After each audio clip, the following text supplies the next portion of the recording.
sir. Ayan. Sige po. Yeah. Sige. Tama ba? Sa 4 hours ko nga ba kinuha or hindi ko alam?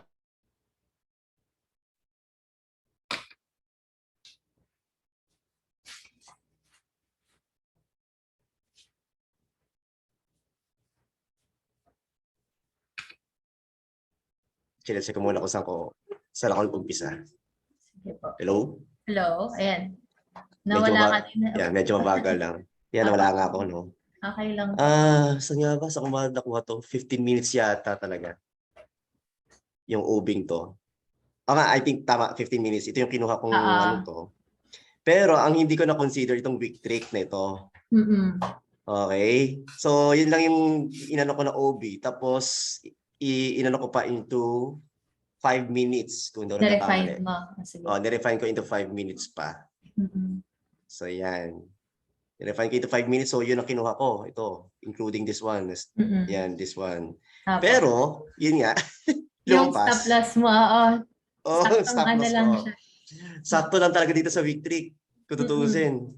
Kung in-include ko siya, sasama sana, no? Pero ang concern lang, I'm not sure kung aakit siya or what. Yun ang hindi ko na ano. Pero at least tinamaan dito. So yun muna yung sa USD CAD. Tapos dito sa Euro USD naman. Medyo okay yung trade ko dito sa Euro USD. May nag-play out. Teka, ano ko muna yung 4 hours. Teka lang, check ko muna. So, ang kinuha kong OB is this one. May 15 minutes. Okay. Tapos, nag-refine po ako ng 15 minutes. Yun, nung na-refine ko, actually, hindi na ako nagpa-refine pa sa lower time frame. Ito na yung inano ko talaga. Ayun, na-catch naman siya. Yan, 1:2 RR. Yan, so na-catch naman siya. Then, yan, hindi ko lang alam kung, kasi dito, kinuha ko rin itong OB na to for 1 minute. Tama ba? 1 minute. Meron 1 minute OB dyan, sir. Parang gano'n, no? Something like that. Basta ito 15 minutes lang yata itong munang OB to. Tapos, yan, hindi pa nakakatch dito. Pero, nag-try ako mag-scalp dito sa mga 1 minute na time frame. Nag-testing na ako kung magiging effective. Tama ba? Saan ba ako pumasok? Ito to. Naiwan. Hindi, ito muna. Sorry. Sige. Medyo check natin tong mo, sir. Na-catch ka kahit paano. Okay. Dito, sir, tingin ko dito sa buy mo na to, kaya na-stop out kasi parang nasa supply area ba yan ng higher? Yeah. Nagkamali ako. Correct. Siguro kung mas better siguro kung maghanap ka ng sell since nasa supply tayo sa higher time frame. Kasi eto, parang sa katulad nito, 1 minute nasa demand siya. Parang nakita natin nasa demand. Pero sa higher time frame, pag pumunta ka ng M15, H1, H4, nasa supply siguro to. Kaya pinush ulit pababa yung price. Correct. Diyan ako nagkamali rin eh. Ayun, tama yun. Nagkamali ako rito. Parang akala ko okay na. Pero nasa nasa demand zone nga pala siya. No? Pero dito, meron akong isa pang nakurot lang. Ito, ang ganda ng mo dyan. 1:2. No? Pero hindi ko tinodo kasi anyways, yan, 1:2. So yun po yung OB na nakuha ko. Yan lang naman so far. Yun, practice. Yan. Pero dito, ang ganda ng sell mo kung scalping, sir. Meron kang dito, break, tapos order block dito. Isang entry. Kunwari, kinatch mo to, nakatch mo. At take profit mo dito, eto, previous low. Tapos binalikan niya, nag-break ulit ng structure dito. So, ganda ng sell mo. Yan. Thank you. Hindi ko lang natuto talaga. Sayang. Okay lang yan, sir. Okay. Yan lang po. Yan lang, coach. No? Thank you. Okay, sige. So, wala ka nang ibang na chart, sir? Wala na. So far, yun lang muna. Meron akong i-share. Saan ba yung sinasabi ko na?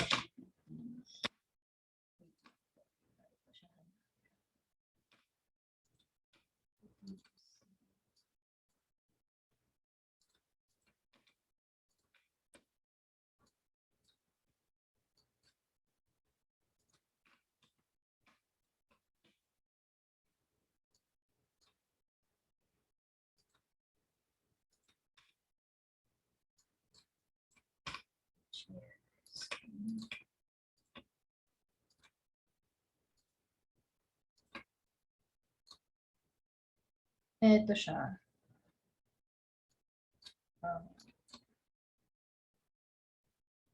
Yan.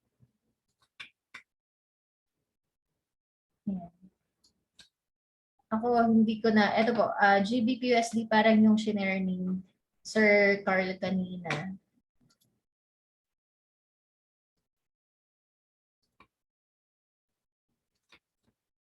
Ito. Sa broker ko na, ano to nag-touch dito sa POI na. Pero hindi ko na-trade yan.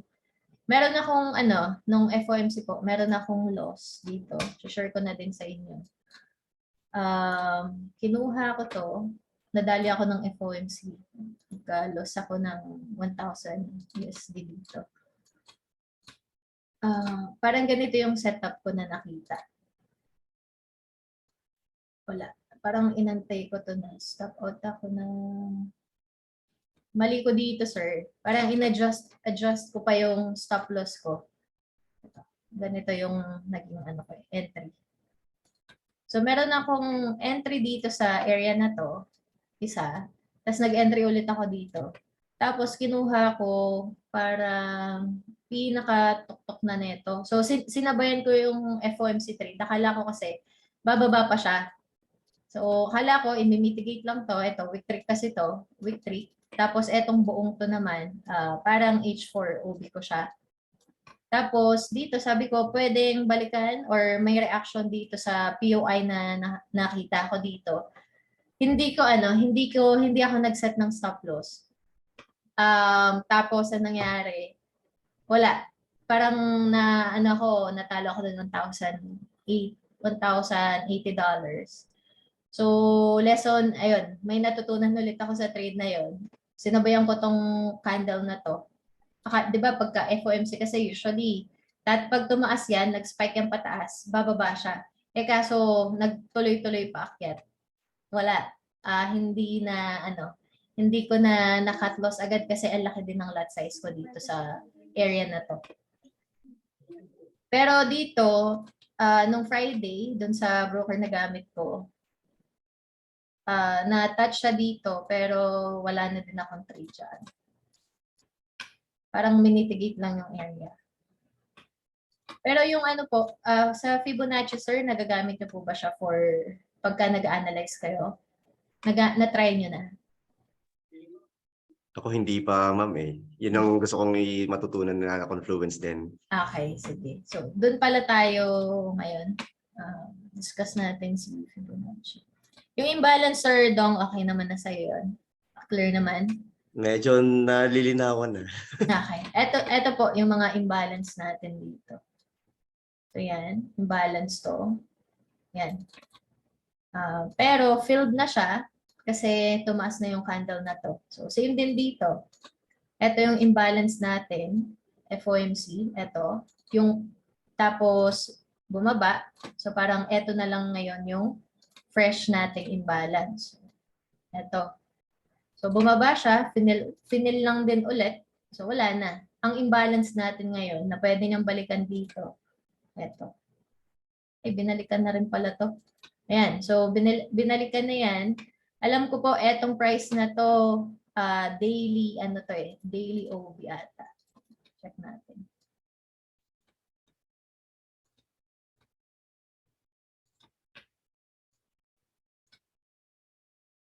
Ito parang daily.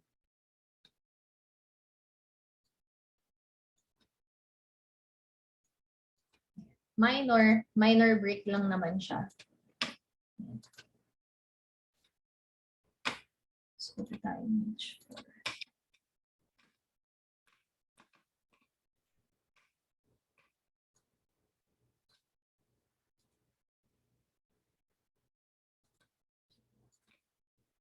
Oo. Ito nga. Daily POI nga siya. Tapos ito, refinement, kung H4. Re-refine natin siya. Hindi pa to na mimitigate. Itong H4. Pero yung daily natin, mitigated na siya. So, tingin ko naman po dito, ang hahanapin ko dito is sell. Ito. Kukunin ko to na POI din. H4. Dito, kung meron akong makitang clear break of structure, kunwari, tumaas pa to sa Monday or mamaya, tapos naka-break siya ng structure dito. So, pwedeng maghanap ulit ako ng sell opportunity kasi nasa supply area siya. Kung hahanap naman ako ng buy, pwede dito sa wick trick area na to. Kasi kung titignan natin to, parang healthy yung ano niya, retracement. Impulse. Hindi pa to naayos. Ayan. Kailangan niya mag-retrace. Ito, nag-touch na pala siya dito. Ito, nag-touch na. So, baka ito is umakyat siya para mag-create ulit ng panibagong high. Tapos, pagka nag-pullback siya ulit, hanap ako ng buy opportunity. Yung sell, medyo risky kasi pwede pa siyang tumaas. Bakit? Meron pa tayong mga liquidity na nandito sa area na to. Tapos meron ka pang imbalance, IPA. Yan. Ayusin ko lang ito, Fibonacci. Para mamaya. 2.7.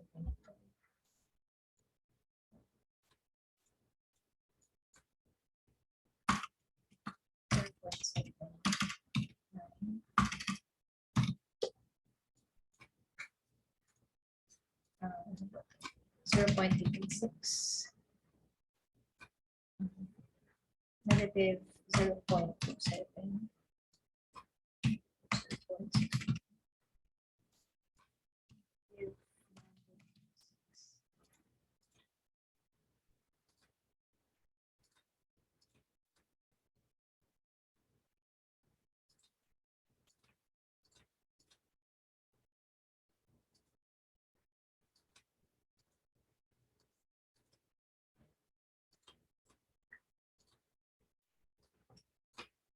Okay, so move po tayo dito. Fibonacci retracement. Ayan, bakit natin to ginagamit? Ako pag ginagamit ko siya or pandagdag natin ng confluence yan. Okay, pangkuha natin ng retracement. So how to use, grab a Fibonacci retracement tool. Pag bullish ang trend, ipa-plot lang natin siya from swing low to swing high.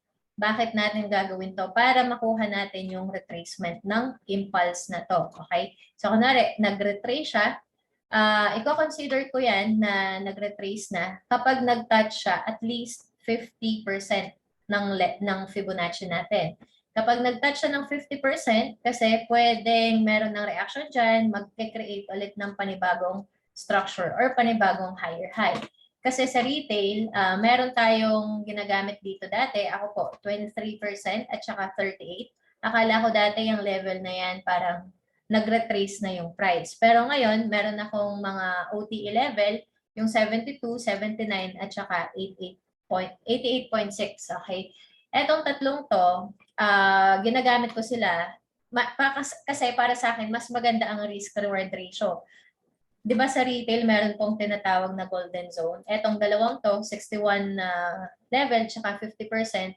Ang gagawin ng iba dyan, matik yan, pag nag-touch ng 50%, magbabay agad sila. Tapos ang stop loss nila is previous structure. So parang napakalaki ng magiging stop loss natin. May ibang SMC traders naman, ang gamit nila na level sa Fibonacci, yung OTE nila or optimal trade entry, 62, 72, at saka 79. Pwede naman to, pero parang kung merong OB or order block dyan sa level na yan, pwede naman siyang i-take or i-trade. Pero paano, Ali, kung meron ako nakita ang OB dito sa 50%, kunwari ito, 50% level siya, iti-trade ko ba siya? Ako po, kapag meron ako nakitang confirmation sa lower time frame, pwede ko yung i-trade. Pero kung magsiset lang ako ng pending order, hindi pa. Kasi ang gusto ko makita is mag-retrace or mag-pullback pa ng medyo malalim yung price para maganda ang risk-reward ratio. Nakukuha po ba siya? Copy. Okay. Sir Dong, question. Paano kung ganito yung nakita mo na punta tayo sa chart na.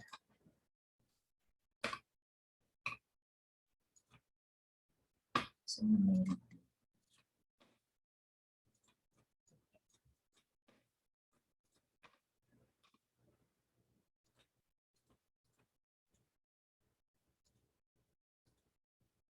okay. Sir Dong, dito, or tanggalin natin. Saan mo ipa-plot yung Fibonacci mo dyan? Kunwari, kukunin mo yung retracement. Sa pinaka-lowest sa itong second na, ano? Ito, tama? Yeah. So, from swing low, papuntang swing high. Swing high. Okay? Paano kung ganito?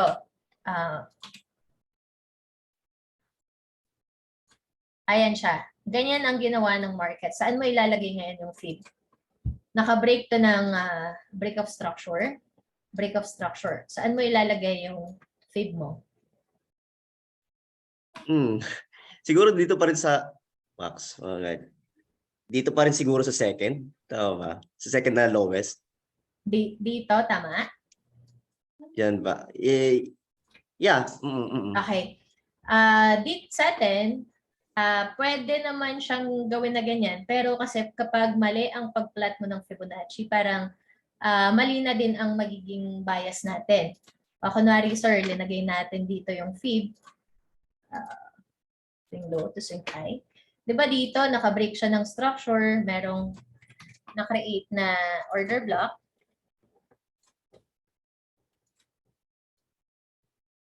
Ayan. Tapos, ito.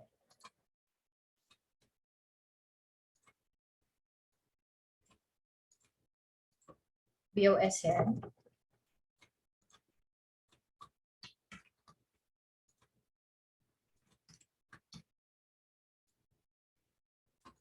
Ayan. So dito, ito yung parang kapag tinatanong yung ibang students, ganito din nila ilalagay or ipa-plot yung Fibonacci. Di ba tayo, sir, kanina, nabanggit ko na i-consider natin na meron ng retracement kapag nag-touch yung price or nag-pull back siya at least 50%. So for example, dito, di ba hindi pa naman siya nagta-touch ng 50? Okay. Tama. Natin yung 0. Ayan. So, since hindi pa siya nagta-touch ng 50%, hindi pa natin i-adjust yung, actually ito, low to, pero hindi yan yung major, higher low natin.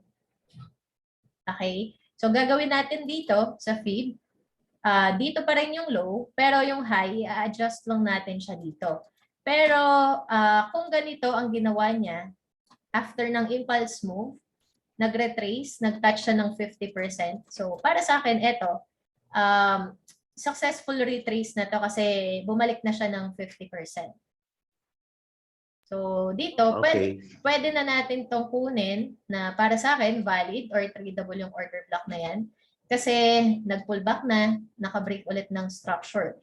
Pero kung yung kaninang example, kunwari, etong buy dito, hindi ko siya kukunin muna.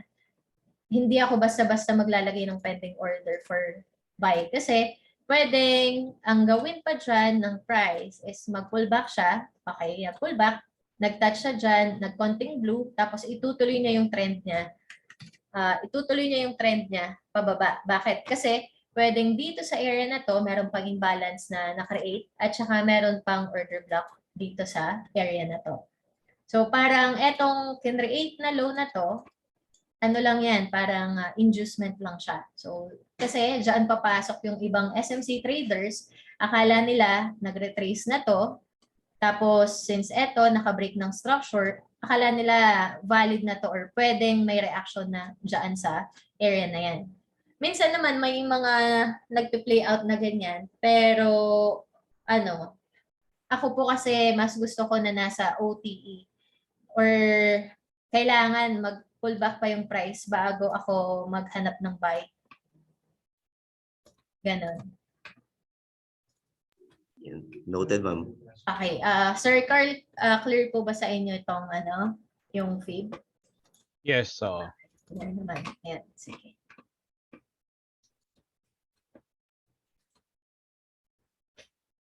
Pagka bearish naman, same lang din naman. From swing high, ito yung 1, dito yung 1 natin, papuntang dito sa baba.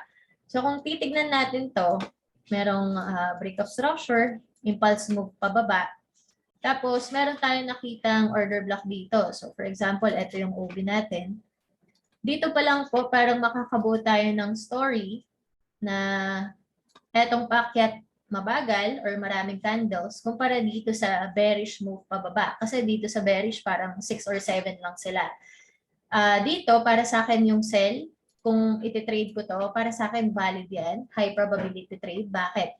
Kasi may impulse move pababa, may momentum, tapos yung OB natin is nasa OTE natin, pasok siya sa 7279 or 888 level.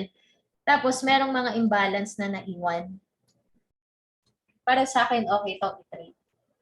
Take profit dito sa previous low. Or kung gusto mo mag-hold ng trades, mag-swing, pwede mo tong iset na target. Negative 27, negative 618, or negative 1.16 yan. Ako kasi ano lang po parang intraday lang din ako. Hindi ko kayang mag-hold ng trades ngayon ng 3 araw, 2 araw. Pero dati na-try ko siya. Pero ngayon po, parang okay na ako sa mga 50 pips, 30 pips, ganyan. Scalping or intraday. Pero yun yung pinapractice ko yung mag-hold ng matagal na trades. Siguro para kunwari gusto nyo po mag-hold ng trades, mas okay siguro kung maliit lang yung lot size nyo. Huwag masyadong malaki for swing. Ano yan, Ali? Emotion ba yan? Or yun ba yung kalaban mo? Emotion, sir. Okay, emotion. Emotion talaga yung kalaban natin sa Forex Okay. Oo. Yung ko po, natalo ko nung FOMC yun, emotion na yun. Nahaluan ako ng emotion.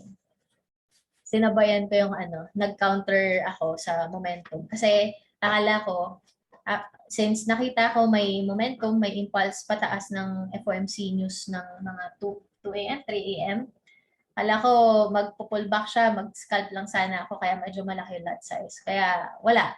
Ayun na, tumuloy-tuloy siya paakyat hanggang sa wala, laki na ng loss. Pero sabi ko nga, kung SMC, plus points na lang, humagaling talaga tayo sa technical. Kalaban ng mga traders ko talaga emotion. Sarili na lang din. Pag nasasabik, ganun. Opo, kasi in-expect ko talaga, ayun na. Pagka na-excite ka sa, ay, ito, bababa na. Ayun, entry. Kasi may naman ako doon, may confluence ako sa entry. Yung binasag nga lang yung yung POI. Nanguha lang ng liquidity. So, ayun. Ito naman po, premium and discount. Sir Carl, pakibasa po. If you're a buyer, you want the price to be a discount. If you're a seller, you want the price to be at premium. Equilibrium is 50% level. Below equilibrium, 50% is a discount range. Above equilibrium, 50% is a premium range. When the market is in the bullish trend and begin to retrace lower, look for the drop below 50% of the price. A drop below 50% equilibrium indicate that the price is now in discount. This is illustrate that funds and big banks are getting in the best price possible, a discount price range. When the market is in the bearish trend and begin to retrace higher, look for the rise above 50% of the price. A rise above 50% equilibrium indicate that the price is now in the premium. This is illustrate that the fund and big banks are getting in the best price possible, a premium price range. Thank you, sir. Any idea po dito sa premium and discount, sir? Carl? Tingin ko, okay. Yes, parang Fibonacci lang naman siya And we're looking for dapat kung magse-sell ka, we need to make sure na nasa discount price ka. So, yun lang, ipa-plot mo lang din. Okay. Para maging valid lang yung sell mo, ganun. Okay. Sir Dong, kayo po, nakita or nabasa nyo ba ito dati or in-apply nyo pag nag-chat? Actually, yan, natutunan ko yan kay Coach Jade. Yung premium and discount na yan. Okay, Sir Jade. Okay. Yes. So yun, parang lang siya. Kunwari po, seller tayo ng gold or nagbebenta tayo ng gold. 'di ba? Hindi natin siya ibebenta ng murang presyo, gusto natin mahal para may kikitain tayo. Same din pag buyer naman tayo, mas maganda kung naka-sale yung isang item or mura bago natin bilhin. Same din po sa Forex. So, before ka mag-place ng buy or ng sell, kailangan alam mo kung nasa premium price range ka ba or nasa discount price range. Kasi kung mag-sell ka, kailangan nasa premium tayo. Okay, mahal na presyo tayo mag-sell. Pero kung nasa discount naman, dito tayo maghanap ng buy opportunity. Eto, pwede naman siya any time frame po. Pero ako, mas check ko lagi kasi higher time frame muna. Doon talaga ako nag-start ng analysis para alam ko kung nasaan yung price sa higher time frame. Kasi kung nakafocus lang tayo sa, let's say, scalping lang tayo, ako yan po yung mga mali ko din dati. So kung scalping, 15-minute nakita natin nasa ano siya. Kunwari, ito yung ano ng 15-minute time frame. Okay? Parang ganito yung naging structure. Nag-sell tayo dito. For example, ito yung OB natin. Valid naman, nasa premium price range yan. Pero pag pumunta tayo ng, kunwari, H4, daily, etong 15-minute time frame na nakita natin na valid na sell, nasa discount pala siya. May mga students din ako na medyo nalilito sa parang sa parang ganitong multi-time frame analysis. Pero kapag naintindihan po talaga natin yung higher time frame, kung anong galaw ng higher time frame, parang mas madali na lang din talaga mag-analyze pag nasa lower time frame tayo. Sa Fibonacci, eto naman Sir Dong, same lang din, tama si Sir Carl, pareho lang ng Fibonacci to. So yung equilibrium, eto yung 50% level natin. Tapos yung OTE, pwedeng yung 72, 79, 88. Ayan yung OTE level natin at saka dito sa discount. Tulad nga nung sinabi ko kanina, kapag meron ako nakitang OB, for example, dito, tapos bearish ang trend, kunwari, ayan. Ito yung OB. Hindi ako basta-basta magpe-place ng sell dito. Kasi gusto ko bumalik or mag-pull back, mag-retrace pa siya or nasa mahal pa na presyo kasi may mga times na konting pullback lang siya dito sa OB na to, tapos akit siya, babasagin niya tong order block na yan, tapos babalikan niya yung premium or yung OB natin sa taas for sell. So ako, para sa akin, mas okay mag-place ng trade dito. Pero kung scalping ka lang siguro, like 10 pips, 20 pips, pwede ka mag-place ng sell, pero mag-antay ka ng confirmation sa lower time frame. Ayun. Question po dito sa premium and discount. Wala naman. Thank you. Okay. Sir Carl, okay ka naman po dito, no?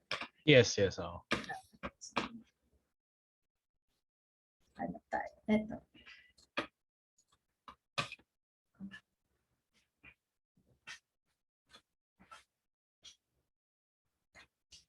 Ito. Data.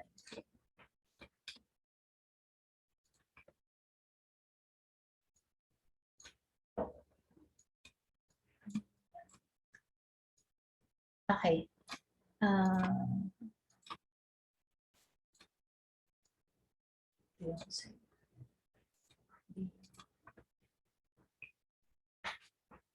Ayan. So dito pala, ito yung parang hanggang dito yung, kung tataas to, hanggang dito yung in-expect ko na pupuntahan niya.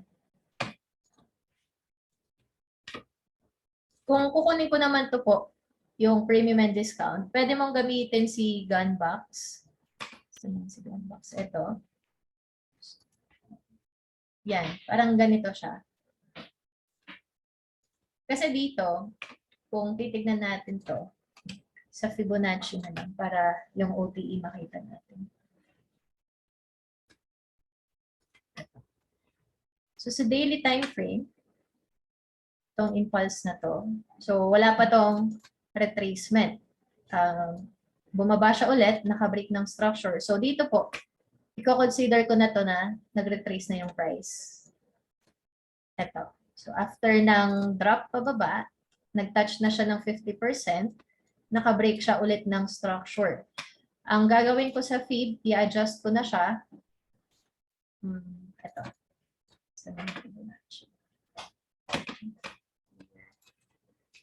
Swing high. So parang ito na yung pinaka-swing high ko. Kasi dito yung 50% level, nag-break ulit ng structure. Meron kang break of structure dito, ayan. Tapos, ito, nag-touch na siya ng at least, ayan, more than 50% pa siya. Naka-break ulit ng structure. So, ganito ulit siya. From swing low. Tapos, ito yung lower high. Ayan. So, dito po, yung daily, valid din siya. Diba, ito yung nakita natin na OB kanina. So, sa daily, ito siya. Ayan. Ito yung daily OB.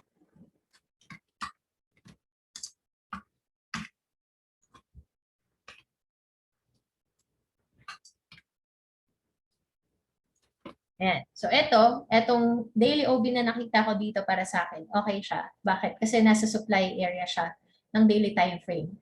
Kaso, dito naman, ang magiging confirmation ko dyan, kung magtutuloy man siya pababa, kailangan niyang ma-break yung H4. So, yan. Ito. So, kailangan, kaso hindi niya na-break tong low na to kasi.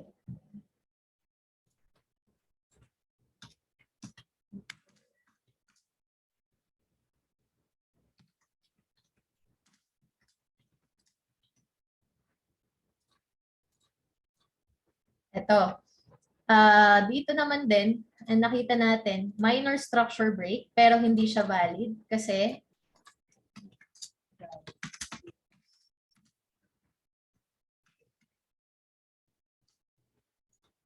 nag-weak lang siya. Parang tingin ko dito is akyat pa. Pwede niyang balikan yung H4 OB dito. So, H4 OB natin, ito siya.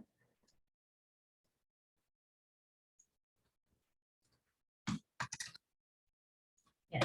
Pero check natin yung range. Medyo malaki. So, hanapan natin to ng refinement. Okay. Ito.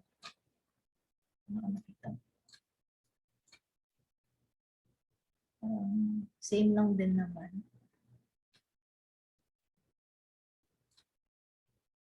Two-week break lang kasi dito. Hindi ko to kukunin na hindi ko to kukunin yung nasa taas na ito po, hindi ko kukunin na OB kasi week break lang. Pero kung ito nag-body break siya, ayan. Kukunin ko to na sell.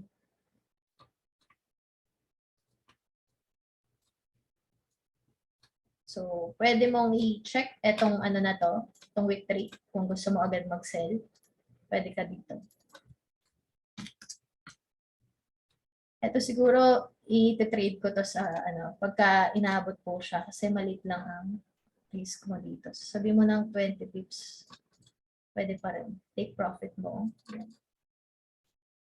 Yan. So, siguro dito sa GBP/USD, magsisell ako dyan. Yan yung magiging for next POI. Kung ma-stop out ako dyan, siguro dito na ako mag-aabang ng sell. Ayan, dito na sa taas. Ito kasi liquidity din siya. Pwedeng i-grab tong liquidity nung high na to. Tapos babalikan itong mga POI dito. Question po sa premium and discount. All good. Okay naman, coach. Okay po. Sige. So, move tayo dito sa masyado tayong mabilis sa discussion. Kasi alam ko na may idea na rin po kayo sa SMC. Para sa susunod na mga sessions natin sa one-on-one, na lang, more on charting tayo. Discuss natin si liquidity. Yan. So, liquidity, Sir Dong, pakibasa po.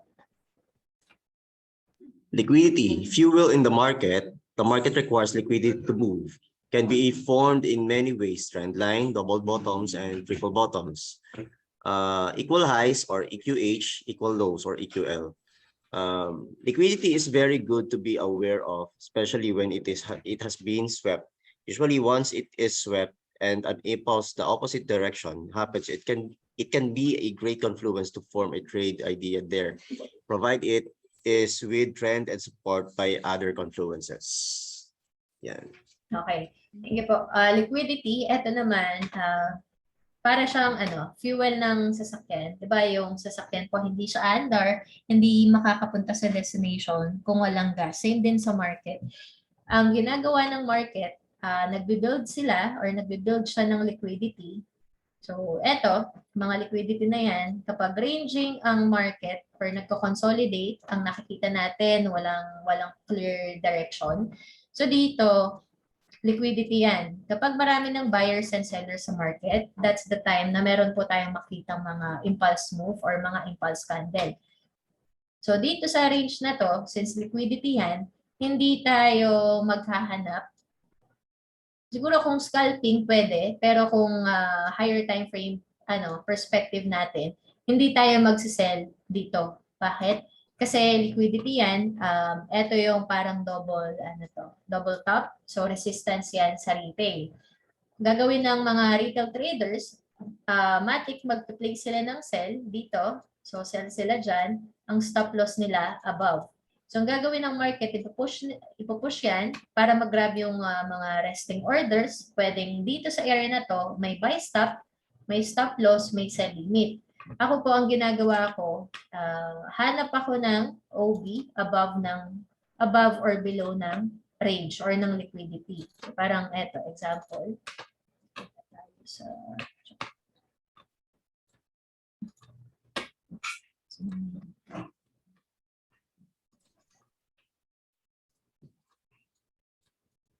Ito naman, mga liquidity for for SMC na. Yung mga ganitong pattern. So, drawing ko siya dito.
Ayan. So dito po, madalas natin itong makikita sa chart, yung mga ganitong pattern. So dito, eto, di ba trend line yan? Wala na tong wala nang liquidity dyan. Bakit? Kasi meron ng mga bumababang, mga wick or candle. So, nag-grab na yung liquidity dito, bumaba, nag-grab ulit, bumaba, nag-grab ulit, bumaba. So, saan ang fresh na liquidity natin dyan? Dito po. Ito na yung liquidity natin. Yan. So, liquidity yan. Kasi dito sa area na to, pwedeng meron tayong imbalance. So, let's say, IPA. Natin.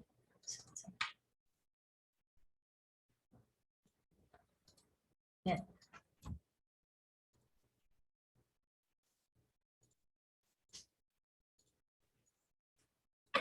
Yan. So, yung mga ganito pong structure or pattern, lagi yan sa chart. Yung mga nakikita kong opportunity or yung mga natitrade ko madalas, halos ganito. Yung mga OB, merong mga liquidity. Same din dito, gagawin ng retail traders kasi dyan, magsisell sila or magbabay sila dito sa support.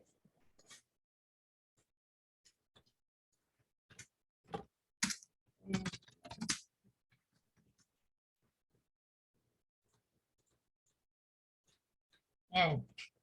Kunwari, ganitong pattern.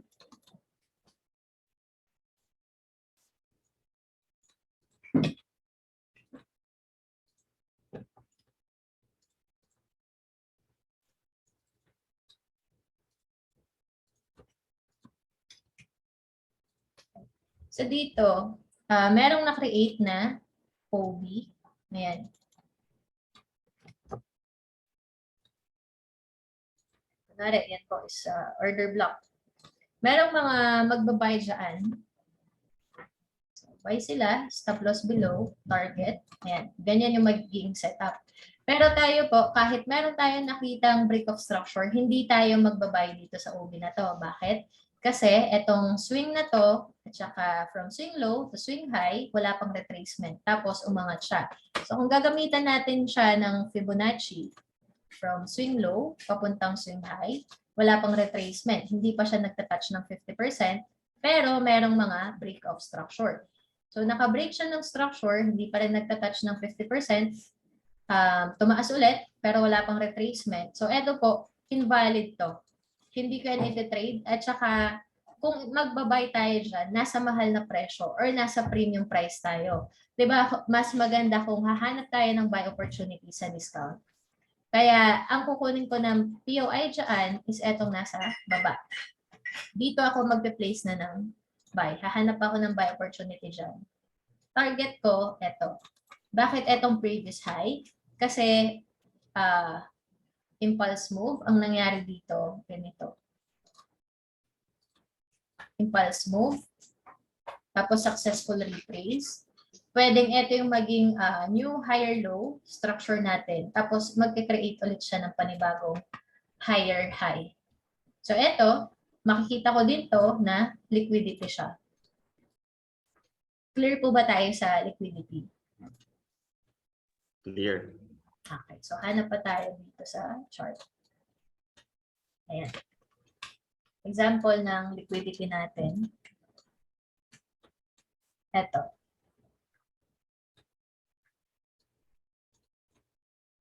Kaya ako natalo sa trade.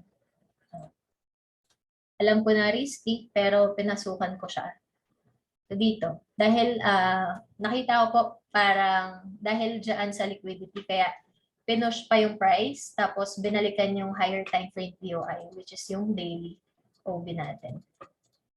Ayan, daily OB siya. Tapos meron pa pang imbalance dito.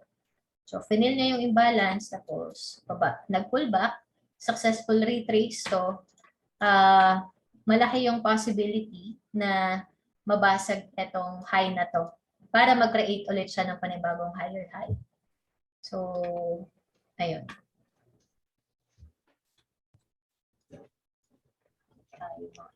Ito naman, dito naman, ito po yung fresh pa na liquidity natin. So, ayun.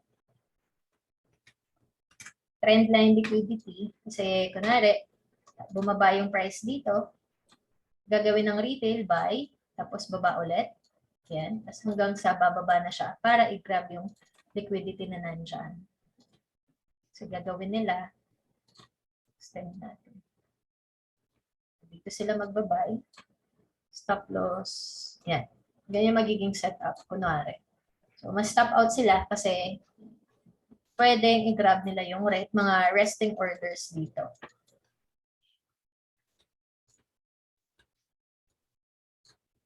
Ito ba? Yung mga liquidity natin. Yan. Liquidity yan. Tapos meron kang order block dito. Pwede mo tong hanapan ng opportunity.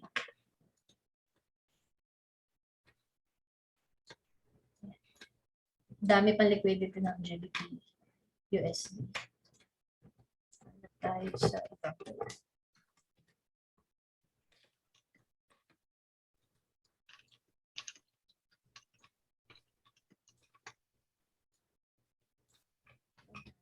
Chart.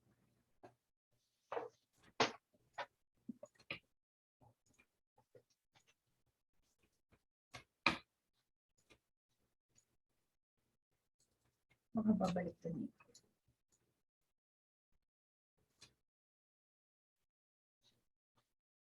Ito testing.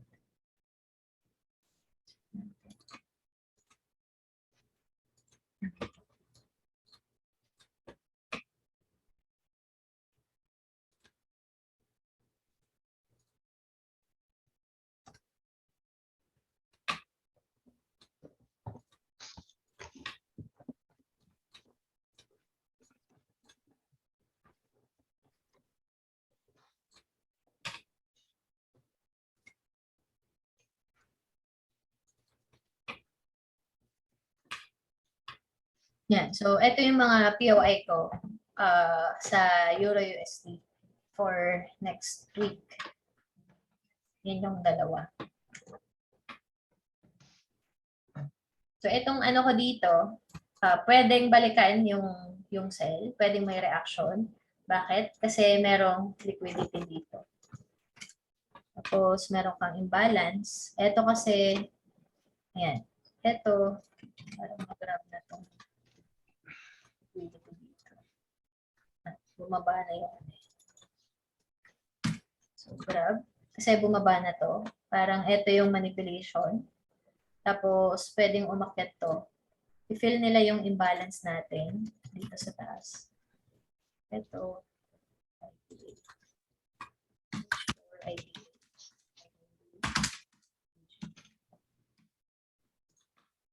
Yan yung ano. Yan yung magiging mga POI ko.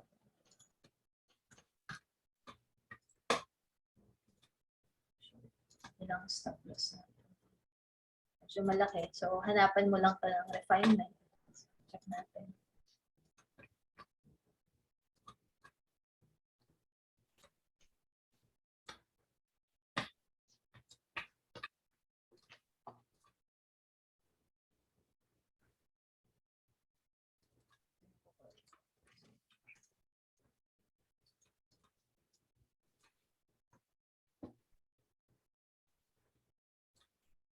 Or kung gusto mo, 50% nito, parang ganyan yung magiging entry. 50%.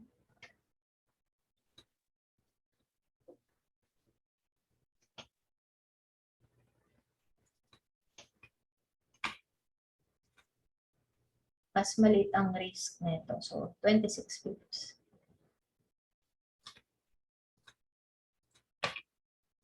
Ayan siya.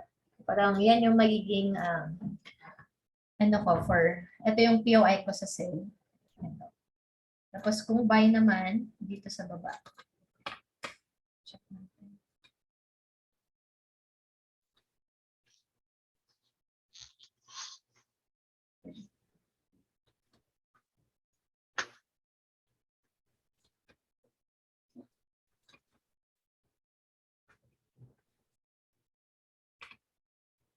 Clear naman po tayo sa liquidity. Clear. Clear. Eto sir, ewan ko po kung familiar kayo sa mga ganong pattern after ng impulse. Tapos kung makita natin na ganito na yung paakyat niya, medyo mabagal na siya, walang momentum. Para sa akin, eto is ano, ang tawag dito, ascending corrective move. Tapos bababa siya ulit. So, yeah. Yung isa naman, yung parang kanina, kapag after ng impulse move natin pababa, tapos medyo mabagal na yung ano, baba niya or nagko-consolidate or ranging na lang siya dyan. Pwede niyang balikan to. Yan, tapos possible bababa. Kasi yung mga ganito, lagi, parang na-observe ko po, madalas na ano yan, parang nag-play out or nagpapakita sa chart. Kung magsisell ka, kung magbabay ka naman, dito sa baba.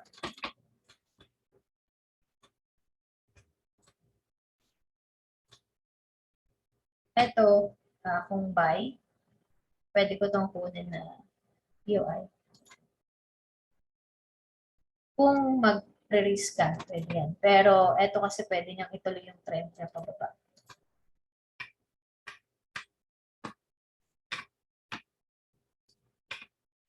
So, ito yung mga example na liquidity.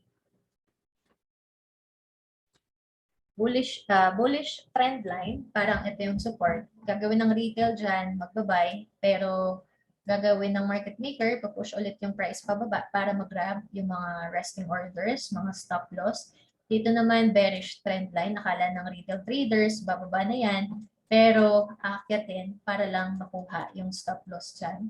Ito naman yung resistance or double top, triple top. Yan. Magsasell sila dito, tataas, mag-grab to.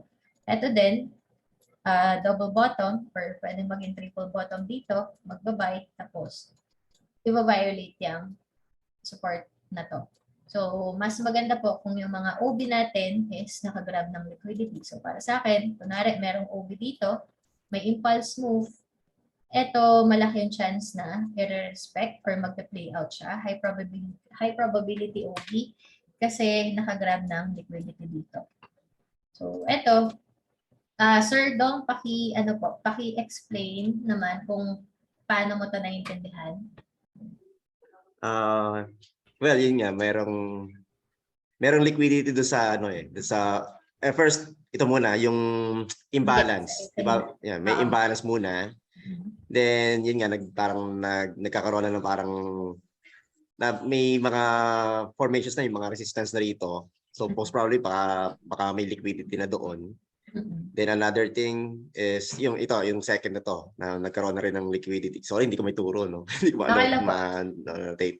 So may mga liquidity na rito. So ang tendency niyan is binalikan niya ginrab niya yung liquidity na yon hanggang sa umabot siya doon sa OB, sa itong OB to. Then biglang bumaba na rin para kunin rin yung liquidity doon sa baba. Parang gano'n nangyari.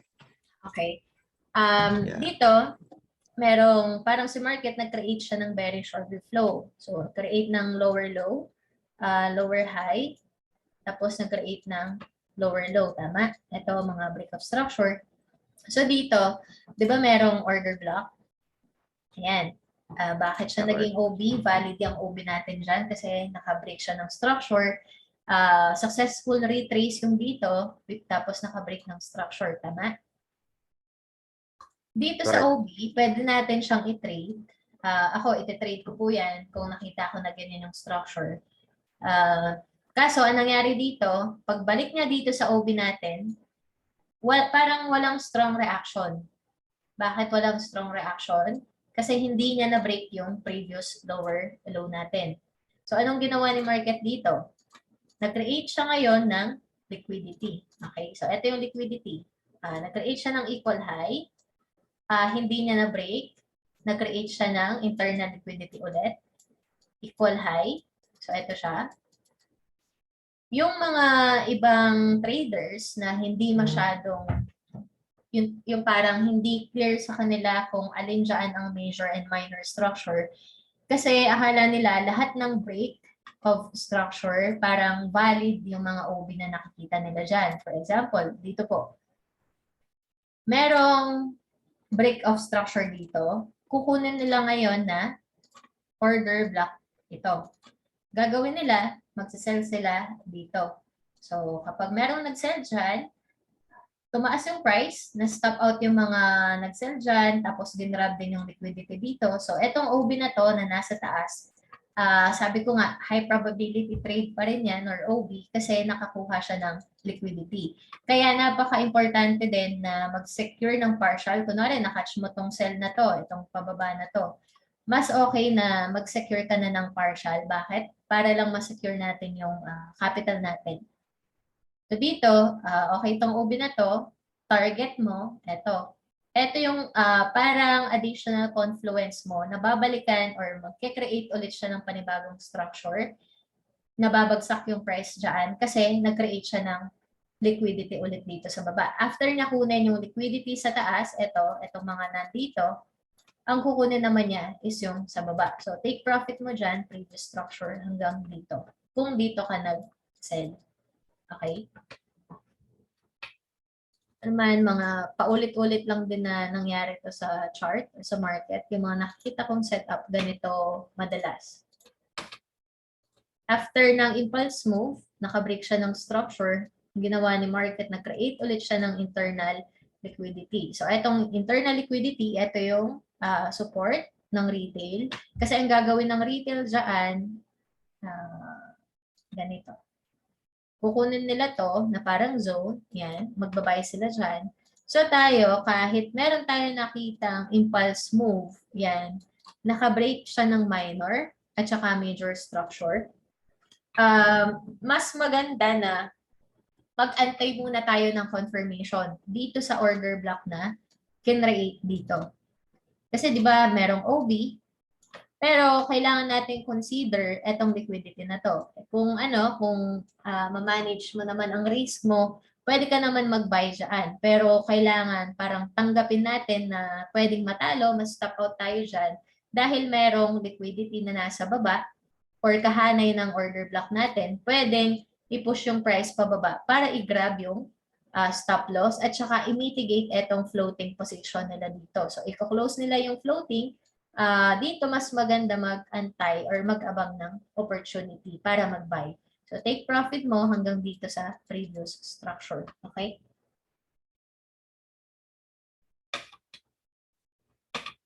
Question po dito sa liquidity. Okay naman. All good. Siguro mas recommended talaga sa mga extreme, no? Yun lang talagang suggested. Yung mga extreme POI. Kasi dito, pwede ka naman mag-buy. Yun nga po, sabi ko, high risk pa rin siya para sa akin. Kasi dahil dito sa mga liquidity na nandito. Kasi ito, di ba, yung sa first parang characteristic ng good OB natin, kapag yung OB nakagrab siya ng liquidity, nakakuha siya ng mga stop loss, malaki yung chance na mag-play out siya or i-respect yung OB natin. Same din dito.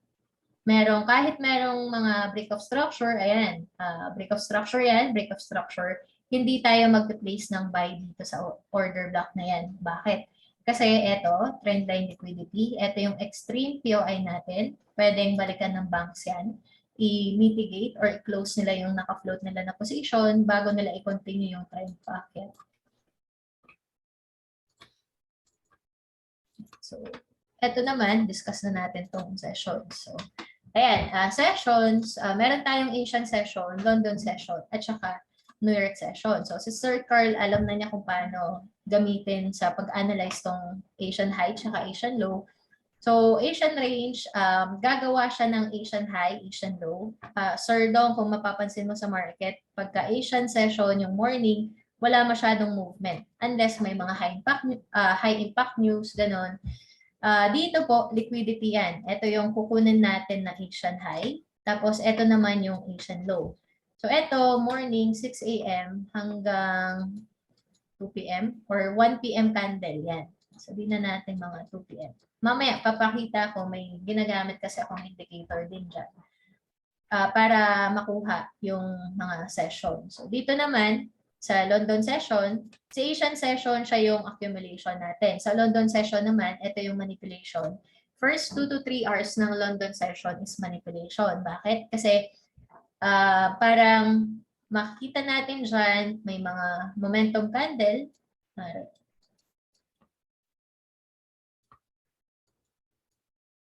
Yan, parang mabilis yung movement niya. Ako po, ang ginagawa ko, naghahanap ako ng mga POI above ng Asian high at saka below ng Asian low. For example, eto, merong order block sa area na to. Yan, kunwari, OB to. Tapos, nag-impulse. Kung maganda ang RR neto, ang risk-reward ratio natin, iti-trade ko to. Saan naman ang target mo dyan, Ali? Ang sell ko dito, ang ita-target ko, papunta dito sa Asian low. Hindi siya laging, para hindi po siya everyday na nagpe-play out na ganito yung nagganito lagi. Kasi minsan, kung ano ang ginawa ni London session, for example, ito yung Asian, nagpa-consolidate, nag-expand ng London session, konting retrace, iko-continue ulit ni New York session. So, dito naman, sa London session, maganda mag-trade ng mga 3 p.m. or 2 p.m., 3 p.m. to 5 p.m. Kasi yung 6 p.m., usually po, nagpo-consolidate or nagpo-pullback yung price ng mga 6 o'clock. Kung gusto nyo din i-observe yun. Tapos dito naman sa New York session, ito yung distribution. Kung, kunwari, ang ginawa ng market dito, so si London session, for example po, ito yung accumulation natin. London session, siya ang gumawa ng high of day. Si New York session naman ang possible na gagawa ng low of day natin. Magandang mag-trade dyan 8 p.m. to 11 p.m. Kasi 11 p.m. open pa yung market ni London. After 11 po, wala na masyadong movement sa market. Yun. So, low of day, tapos magko-consolidate to, pullback, babalik siya dyan. So, accumulation, plus manipulation, distribution. Parang ganyan yung ganyan yung nangyayari madalas. So, pwede kayong pumunta dito sa chart, search nyo lang indicators. Punta po kayo dito. Sessions, i-search nyo dito, sessions. London. Ito yung ginagamit ko yung kay Parks FX. Ito siya. Punta tayo sa H1. Dito sa settings, pwede nyo pong gamitin din to. Or, ayan. Asian session, yung color blue. Ito siya. Lahat ng nakaapak dyan, Asian session yan. Dito naman sa London, itong mga color green. Tapos New York is yung color red. Ito naman po yung overlap ng dalawang session. Ayan. Ito yung overlap nila. 8 to 11. Diyan magandang mag-trade. Dito naman, ginagamit ko siya ganito.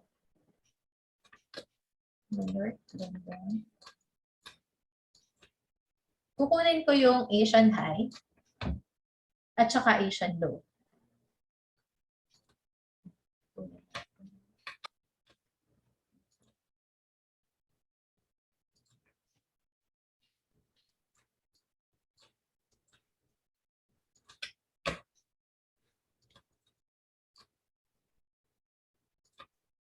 Ito yung Asian low.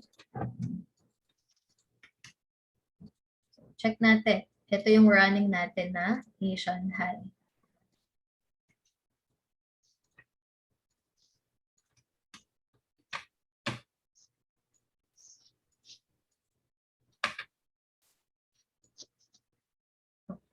Okay, so dito, ito ngayon yung bago nating Asian high.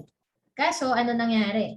After i-grab yung Asian high, ito, kunwari, dito po. So, hanapan natin muna ng POI. Ito. So, H1. So, ito yung kukunin ko kaso mitigated na siya.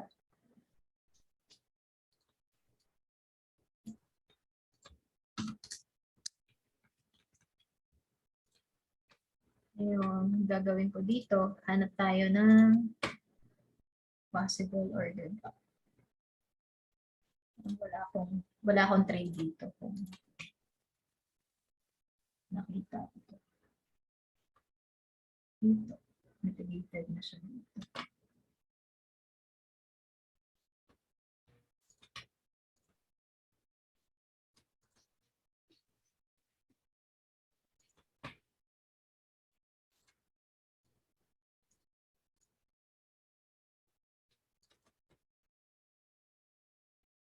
Pero hindi ko po ito kukunin na trade. Para sa akin. Pero ayan, pakita ko na din dito pa kung paano.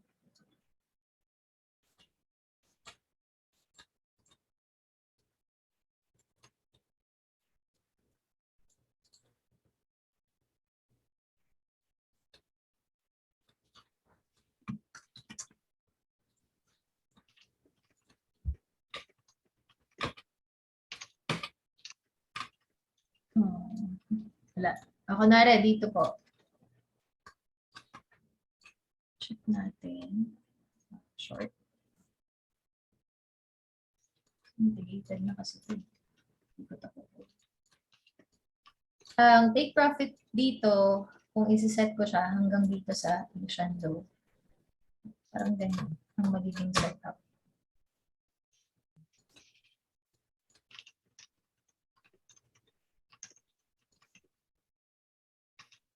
Ayun. So parang ganito ko siya tinitrade, yung Asian high at saka Asian low. So after mag-grab yung Asian high natin, ito yung Asian high. After makuha dito, ito manipulation. Kukunin ulit nila or babalikan nila tong Asian low. Kasi yan, ito po, Yung Asian low at saka Asian high natin, liquidity yan. Na kukuha po ba, Sir Dong, kung paano yung Asian high and Asian low? Yes, yes. Thank you. Okay. Hanap pa tayo dito. Yung mga, para lang makita nyo kung paano yung nangyayari.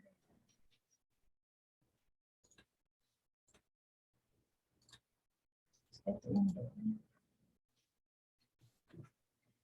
Tapos, ito yung... Yan. So, dito naman, same din. Kung ano nangyari or kung ano ang unang kinuha, ito yung Asian high, ginrab lang dito. Pero, hindi pa siya tumuloy. Ngayon, ang ginagawa ko po, hinahanapan ko ng mga pwedeng POI. Kunwari, dito, wala pang POI dyan. Bakit? Kasi, imbalance lang to. Ang kukunin ko na OB dyan, ito. Pwedeng yung weak trick na yan.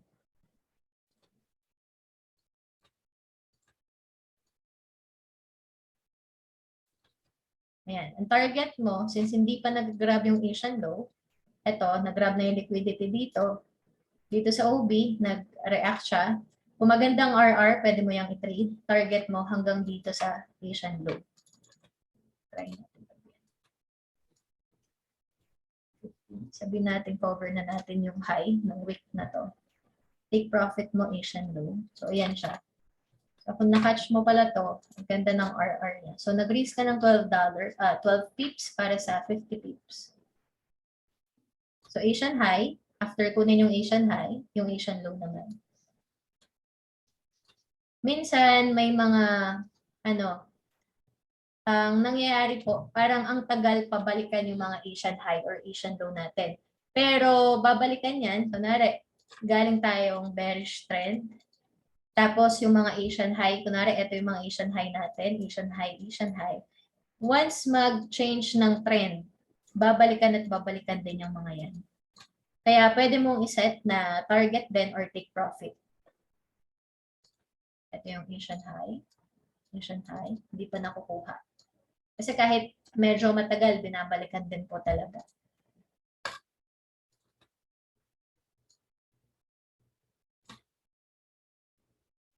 Ito, Asian low.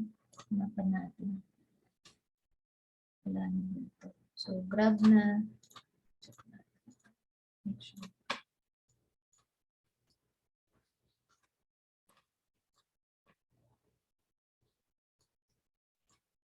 Dito, wala nang, meron pa bang Asian low dito? Wala na. Dito sa baba na to, wala na ang Asian low kasi, ayan, nag-grab na yung liquidity. Ito. Ayan, nag-grab na din to. Meron pa dito.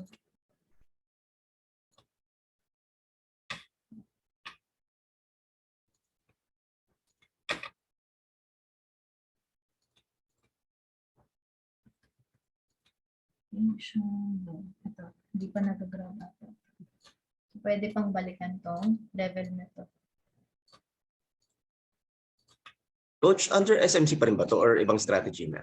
SMC pa din, sir. Okay, okay. Apo, ako madalas po ganyan yung mga setup ko eh. Yung mga Asian low at saka Asian high. Tapos pagka London session, before mag-London session, may mga nakaabang na ako na mga POI. Kunwari, mag-scalp ako or ano lang, intraday, mag-exit ako ng trade mga before 6 or mga 6 p.m. Ganyan yung mga setup ko.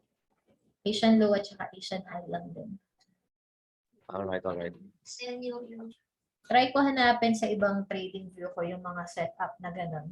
Madalas po sa Euro USD tsaka GBP JPY. Pero lahat naman ng, hindi ko pa siya natatry sa mga cross pairs, pero yung mga USD pairs, EJ, Euro JPY, GBP JPY, nagpe-play out naman siya, madalas. Hindi ko pa siya natatry sa mga GBP, CHF, mga gano'n. NZD, CHF, di ba? Noted, coach. So dito, wala na din. Ito na lang yung Asian low na hindi pa nakukuha. Kailan to? July 18. pwedeng balikan pa tong area na to. Kung magsisell ka, hanap ka ng sell, pwede mo tong set na take profit. Kaso dito may wick trick. Yung mga nakikita ko dyan. So, kung antay ka ng confirmation, nag-buy tayo dito, meron tayong nakitang opportunity for buy. Consider mo din tong Asian low. Kung gusto mo antay ka ng confirmation. Kasi pwede niyang i-grab lang to. Kahit konting wick lang yan, nangyayari yon kahit point something lang na pick. Nag-grab siya. So, hanap tayo dito. Ayan, parang eto po. Asian low. So, ito. So, saktong grab lang. Ilang pips lang to. 2 pip lang. After mag-grab yung Asian low, ang nangyari, etong sa taas naman ng Asian high. So, dito. Pinuntahan din.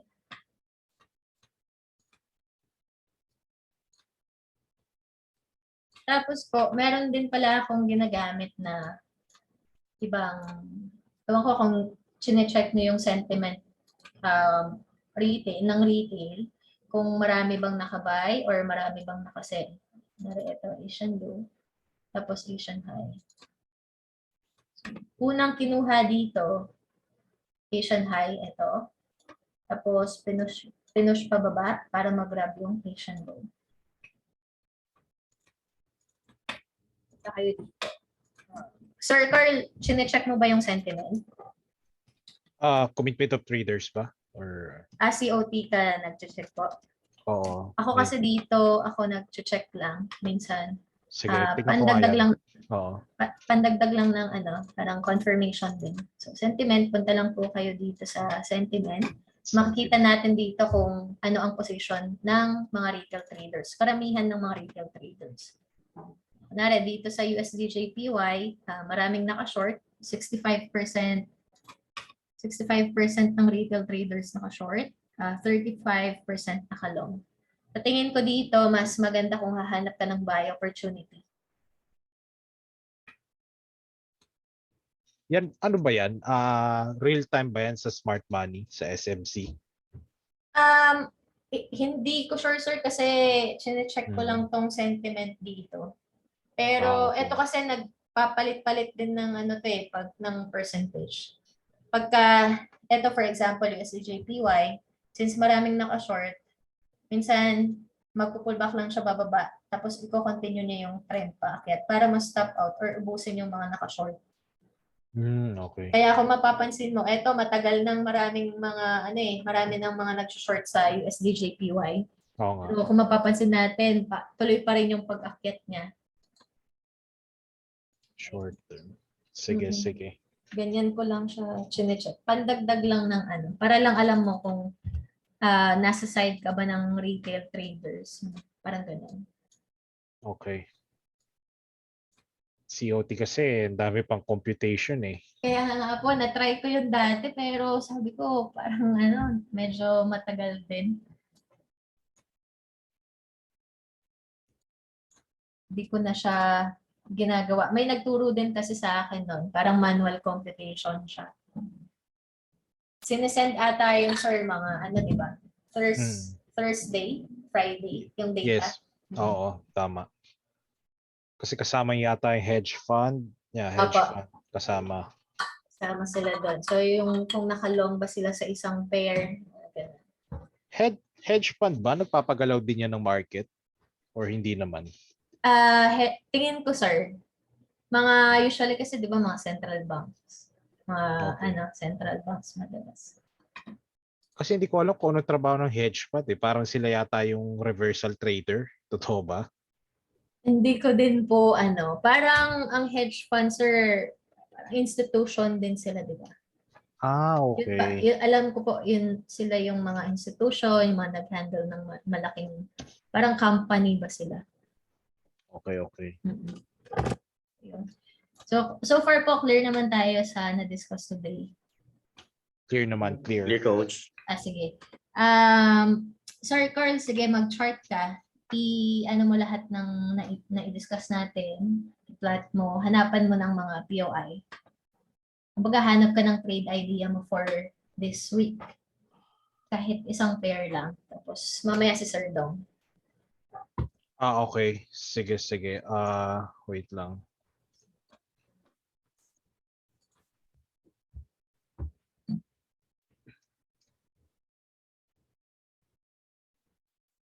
Gagawin na natin ngayon, no?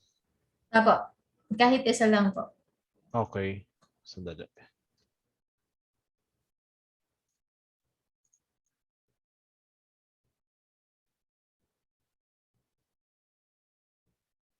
I-share ko ba? Apo. Okay, sige. Wait lang.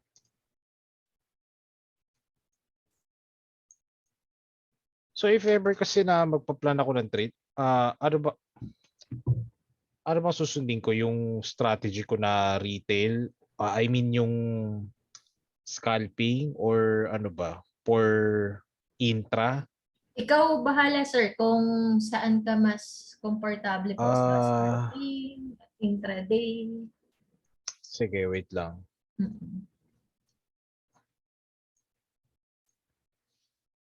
EU. Grabe yung drop niyan simula last year.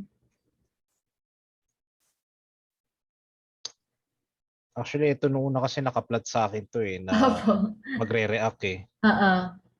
Kaya tinitignan ko talaga. So yun, nagre-react nga.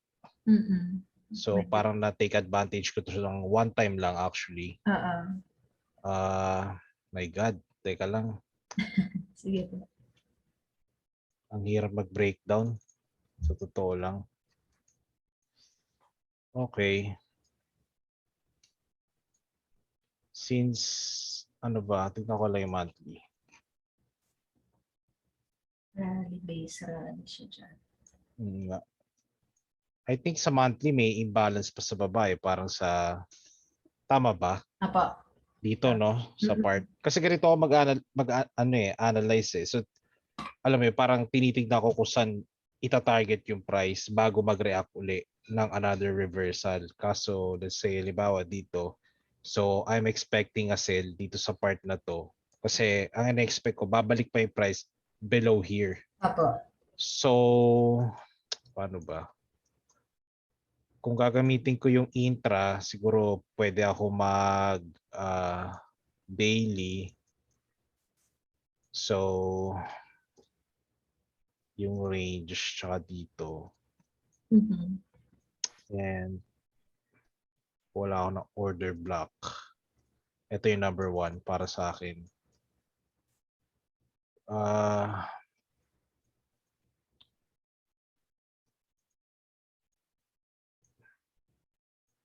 So, paano yung kasi, let's say, halimbawa, nag-plot ako dito. Well, actually, tama naman. Kung isasama mo to, then if you scale down sa 4 hour, then pwede mo i-refine dito sa part na to.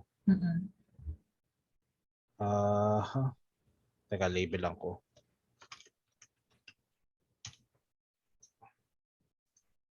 Ayan. And for after ko mag-refine, dito ako nag-premium and discount. Kaso ang tanong ko kasi,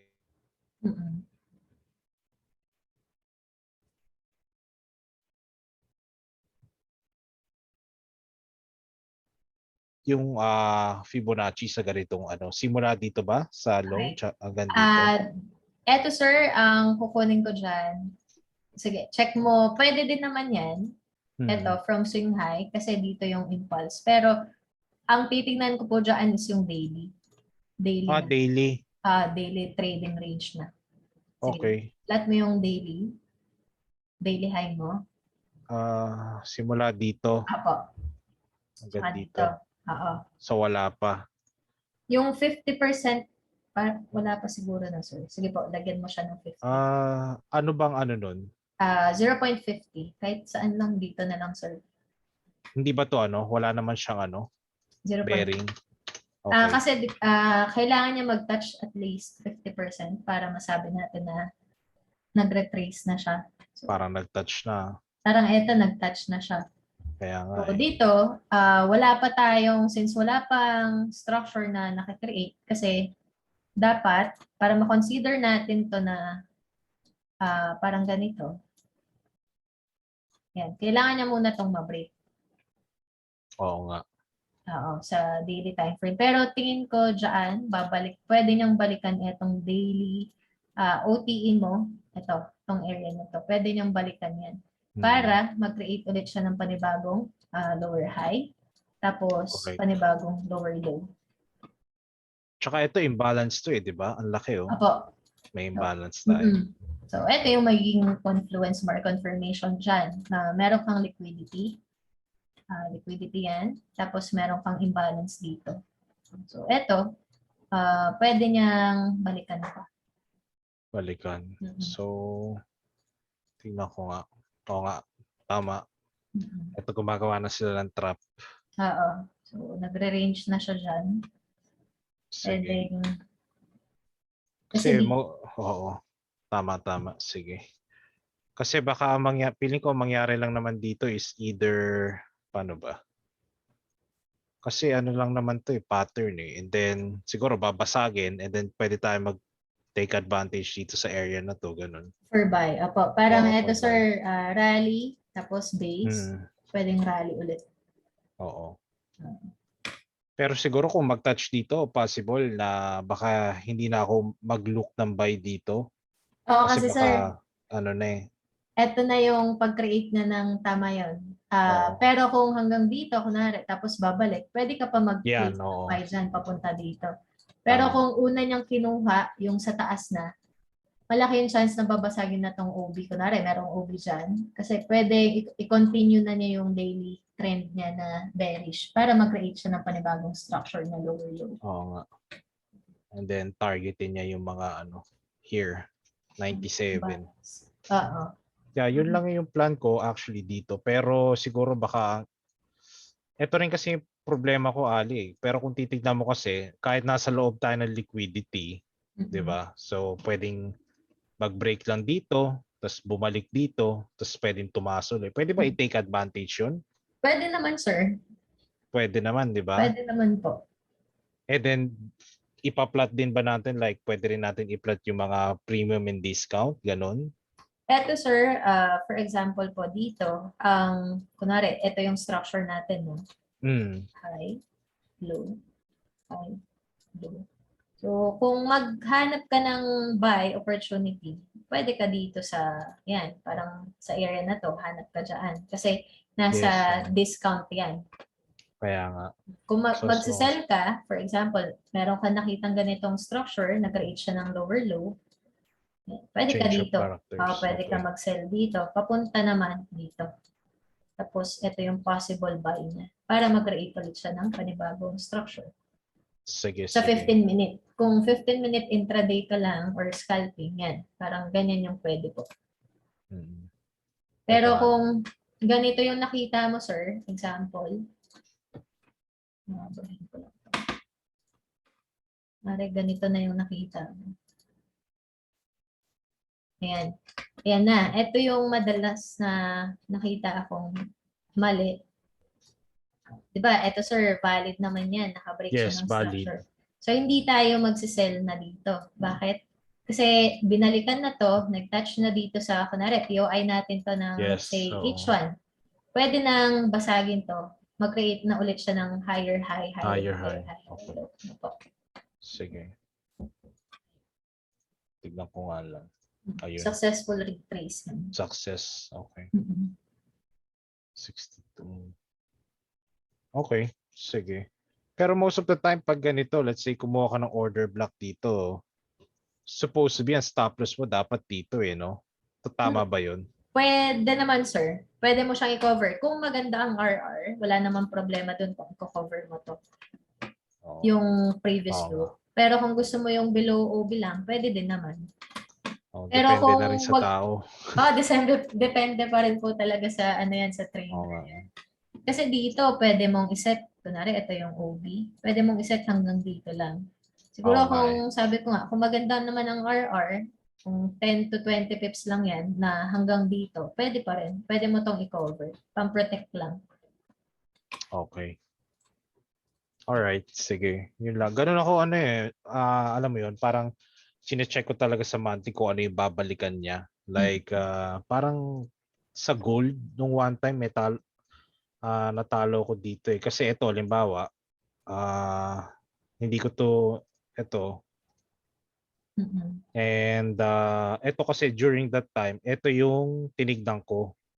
So parang inisip ko, okay, meron tayong break of structure dito. So parang mangyayari lang dyan, pagbalik dito, tsaka siya tataas uli na ganun. Ganun. Kaya may talo ko dito actually. Ito yung last loss ko eh. Pero hindi ko na-consider to eh, no? Parang, ano ba to? May order block din. Pwede, opo. May order block dyan sa lower time frame kasi ito monthly. Week siya. So, babalikan at babalikan talaga yung mga week na yan. Ito din, pwede niya din balikan yan kasi napakahaba. Oo nga. Dami. Teka lang. Ito pa. Yan. Kaya, alam mo yun, medyo hirap na hirap akong pira-pirasawin kasi habang pababa ako ng pababa, parang alam mo yun, sobrang dami na. Teka muna. Nahihilo na ako. Kaya, yun. Malaking tulong yun, sir, na i-plot mo, ilagay mo sa chart mo yung daily high, daily high, H4 high and low, H1 high and low. Para alam ko kung saan ako magbabase muna. Tama po yun. Kasi minsan hanggang baba nai-stress na ako eh. Kaya, pero iba ginagawa, 4 hours lang no? Apo. Doon lang sila. Sa bagay, may mga target pips lang naman sila eh.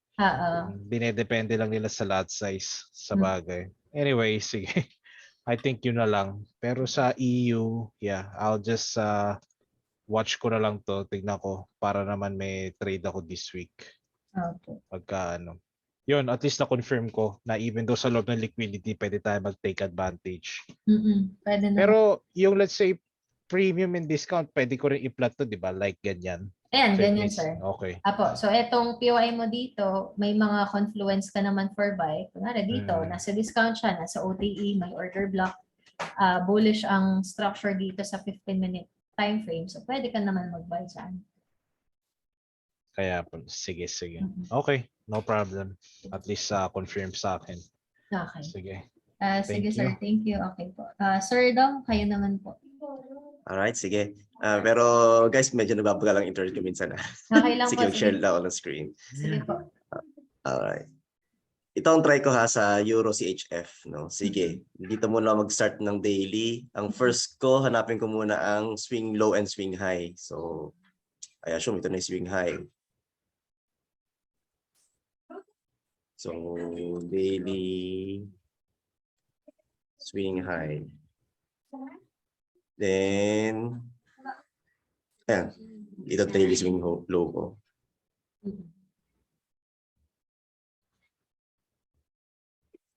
Daily swing low.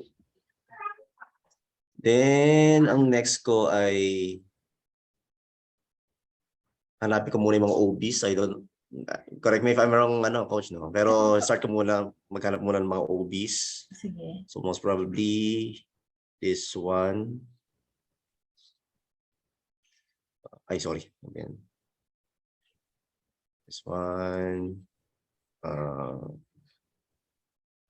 Consider ko ba as OB rin to? Sige. OB.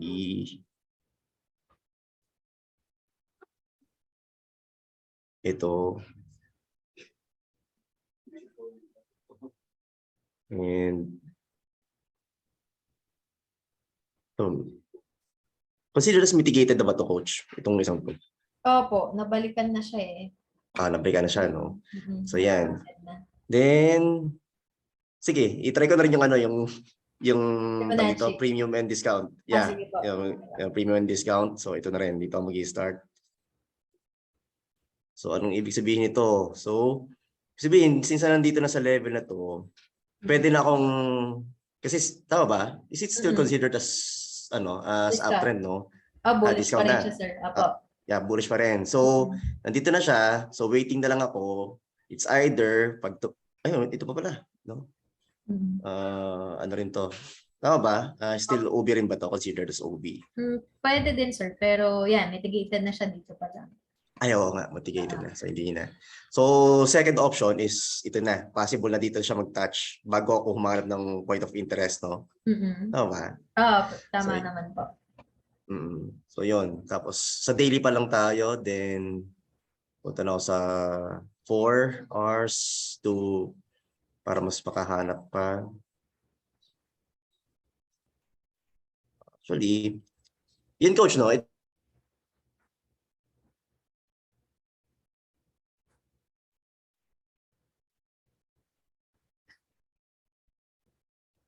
Dito na ako maghahanap talaga sa existing na OBs na. Okay, sige. Check natin. Sige. Kasi kung dito sa existing na OBs, i-refine ko lang. Pero dito ba, is it still advisable na maghanap pa ako ng mga existing OBs dito? Pwede, sir, para lang makita mo kung saan pa pwedeng pumunta yung price. Ako kasi ganun ako Okay. mag-chart din. Alright. Tinitignan So ko ito, lang. ay kaya na mitigated na to eh. Tama, no? Mitigated na siya.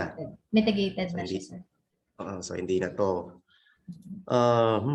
Saan pa nga ba? Ito, yan. Pwede dito. Ayan. Oo nga, tama. Ito, ewan ko kung mitigated na yung dyan sa area na to. Oo nga. Oo nga, no? Parang hindi pa naman siguro. Try ko na rin. Sige, sir. Include ko ba itong week na to, coach? Apo, yung week ng bearish candle na yan. Yan. Pang hindi pa naman siya mitigated, hindi naman nasundot. Okay. So, yon. Tapos actually, parang yun pa lamang naman yung ko. Yun pa lang yung setup ko. Tapos, itry ko na nga rin, coach, yung yung sinasabi nyo na parang yung Asian. Sige po. Saan siya advisable na H1, sir. H1 or H1 and opo. H1 below. Okay. Sige. So, sayang weekends naman ngayon. So, ito yung highest ko. High. And ito yung lowest. Ay, saan nga ba yung lowest dito? Ito? Yan, opo. So, tama, no? Kasi kung maghahanap ako ng OB rito, saan ba na siya nag-touch? Sige, sir. Hanapan mo ngayon ng... Ako kasi parang dito sa time frame na to, wala akong nakikitang clear OB sa H1. Kapag ganyan, kasi ito po, hindi ko siya i-consider na valid OB kasi hindi siya naging momentum or hindi pare-parehong bearish candle itong drop na to. Yeah, correct. Okay. Ang gagawin ko pagka ganyan, hanapan ko siya ng OB sa lower time frame. Sige, sir. So, next is 15 minutes na? 30 minutes pwede din naman. 45 minutes pwede din po. As long as meron kang makitang parang valid or clear na move. Alright. So, nasa na yun? Wala. Parang wala akong nakikita dyan. Ito yung line na ginawa ko. Wala yung line na ginawa ko. Ay, oo nga. Ito wala yung line na ginawa ko. Sige, sir. Check na natin. Anyway, sige. Gagawa na lang ulit ako. So, ito... Pwede na ba to considered as sa 45 minutes para sa akin, parang week lang kasi siya eh. Yeah. Pwede, sir, sa ibang time frame. Baka meron yan. 15 minutes na tayo. So, 15 minutes. Most probably, ito. Kaya lang, tama ba? Wala. Pero hindi ko siya din kukunin. Hindi pa rin, no? Opo. So, itong week, hindi rin. Hindi din. So, 5 minutes. Parang balance yung binalikan niya dyan eh. Sige. Oo nga, baka hindi siya Ay, sige. Parang dito meron, sir. Ayun. Ay, sorry. Parang meron ako nakita. Ito. This one. Ay. Okay. Sige. So, kukunin ko dyan yung color blue. Ito pa. Oo. Ewan ko kung nag-touch ba siya. Parang hindi. Mukhang... Wala, hindi siya na-trigger. Oo nga. Okay. Kung ako ang may trade dyan, so naiwanan ako ng setup for sell. Yeah, oo. Pero kapag ganyan, sir, for example, sige sir, punta ka sa area na to. Sa lower time frame, hanapan mo lang siya kung meron kang makitang POI sa 1 minute, ganyan. 1 minute, 5, 3 minute, mga ganyan. Nag-react siya sa sa imbalance. Parang imbalance. Ayan, so dito po, meron ako nakitang POI. Parang ganito siya. Send coach. Ayan, so Okay. dito, break of structure. Dito, so So, ito yung OB. Sir, yan mo siya. Yan. Kung nakuha mo yan, Okay, oo, ito. pwede. Or pwede na. Tama. Dito na-trigger yung cell mo. Kunwari. At ito yung sa scalping lang din naman kasi yan. Malit lang ang stop loss dyan sa Malit lang din ang movement dyan sa USDCH.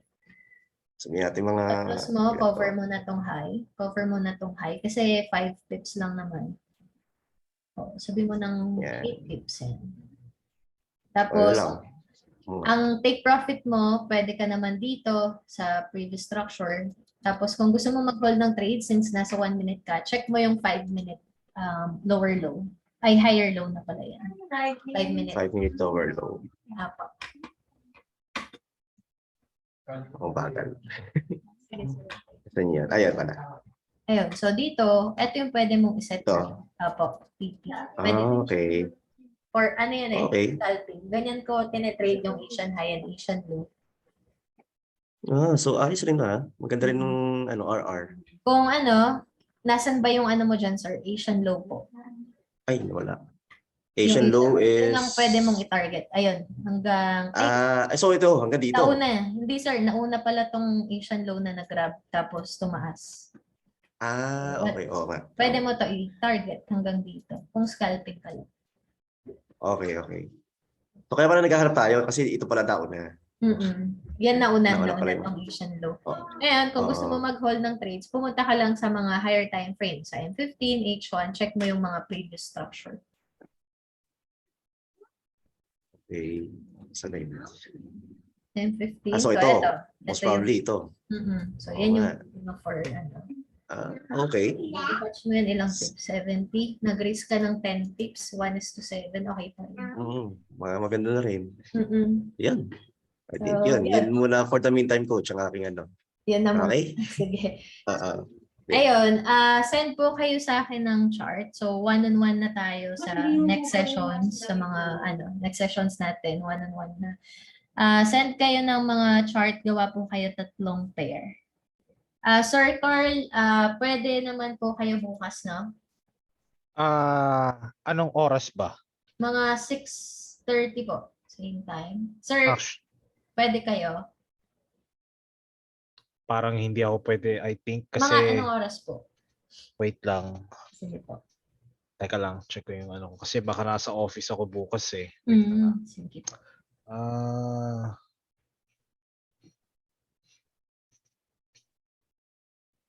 Yung session ba natin, Ali, ilang hours siya, if ever?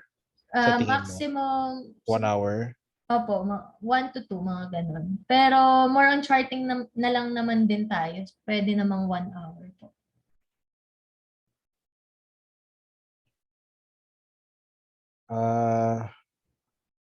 Wait lang.